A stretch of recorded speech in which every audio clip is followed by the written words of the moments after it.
Donc on est aussi ici au pied du Bilstöckle. On est au-dessus d'Obermorschwihr. Alors quand je dis au pied du Bilstöckle, on est vraiment dans la partie aval du Bilstöckle qui regarde, lui le Bilstöckle, l'Allemagne, donc l'Est. Donc orientation Est, Sud-Est privilégiée. C'est un terroir avec des sols peu profonds. On a bien sûr des marnes, un peu de marnes qui sont là, mais l'essentiel du Bilstöckle, c'est quand même une dominante calcaire. Hein. Tout est planté pour le domaine hein, en pinot noir. Hein.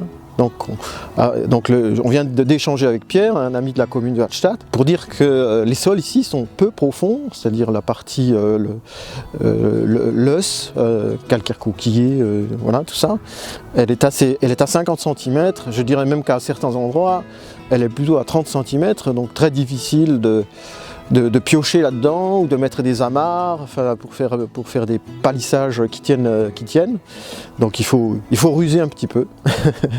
Donc, et puis on le voit ici, on parle vraiment de sol calcique, hein,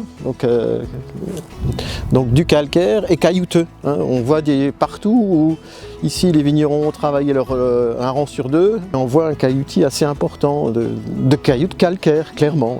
D'ailleurs, on en a au pied d'un chemin là.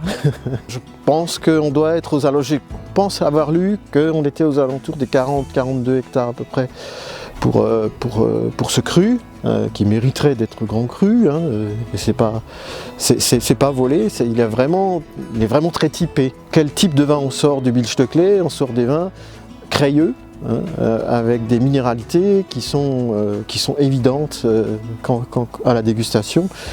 C'est un peu accrocheur en bouche, un peu accrocheur avec un sentiment de tissu tannique, mais c'est pas du tanin, c'est vraiment la roche qui donne ce goût.